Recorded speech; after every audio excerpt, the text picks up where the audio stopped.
I'd just like to point out why this video came about. Someone posted a small clip of Jin appearing in the latest episode, and to be dead honest, I've mainly given Ruby up, but it's a bit hard to escape when miniature clips are posted all over Twitter and YouTube. Like, you really can't escape this shit unless you unfollow every single person, even if they're friends who are doing it. It's getting to the point where it's annoying. But I was like, wasn't she pissed off that Ruby kind of summoned her before? She's like, I'll let it slip this time, but don't do this shit again. And apparently it's happened again. But what I found interesting was one of the comments where one person said they haven't watched the show since Volume 5. How did it get this way? And then someone's responded, oh, Team Ruby got to Atlas and they're currently at war. And I was like, you simplified it. So I thought, I'm gonna sum it up. How did it get this way? I had to write this down to actually remember all the goddamn points that led to this. So they arrive in Atlas, they outright lie to Ironwood because they say they can't trust him, and this will go over all the points. Despite fighting with Ironwood at Beacon, and he gave a speech to him saying, if you don't want to fight and you retreat, no one is going to judge you for it, because he legit cared about their lives and didn't want to put them in harm's way, but respected them enough for them to make their own choice if they chose to fight. This is also despite the fact he gives them the relic, because he trusts the relic to be put in their care. This is despite the fact that he gave them their licenses so that they're fully fledged huntresses. This is also despite the fact that he let the ASOPs, the Essential Special Forces, train them so that they got better in their abilities. Now, all of this, the one excuse that I've heard up till now was Lionwood was a bad man.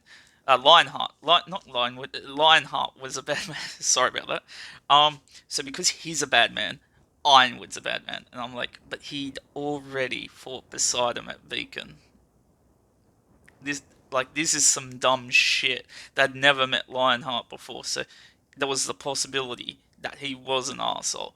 But Ironwood they've met before. Then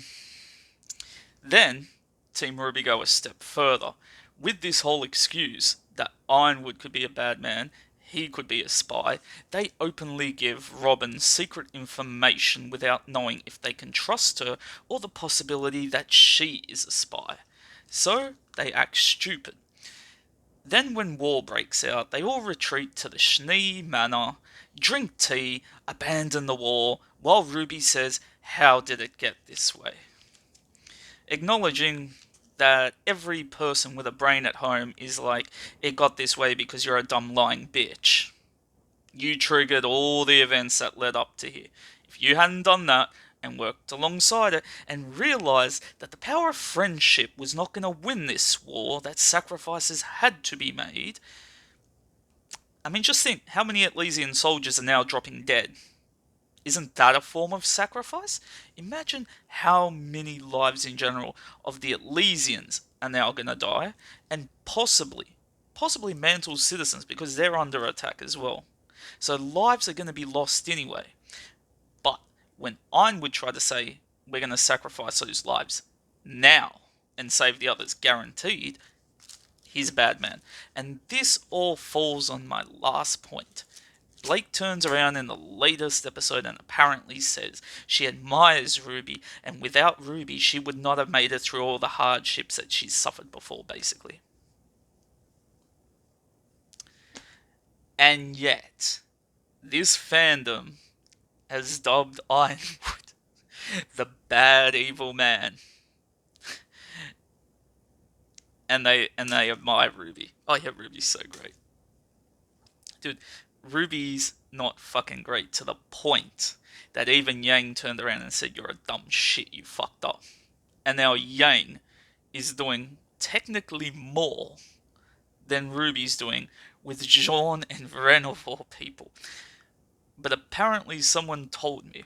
I've seen someone prove it. I've seen someone prove it. I swear to God, I could not believe it. Apparently Yang, Ren, and Jean went on the whale, but then they weren't needed because Hazel and Emerald apparently were helping Oscar escape. And this is the funny thing. If they would have helped him escape, then there's no point for those three dipshits to get on the whale.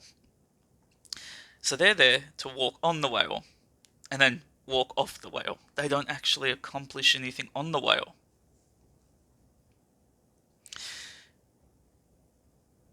Please tell me how this is a good series. Like, I'm struggling to actually give credit to this series at this point. The plot is a mess. And the fandom is just as stupid for buying into it and supporting it. That, my friends, is how we got to this point in time. This is how it got this way.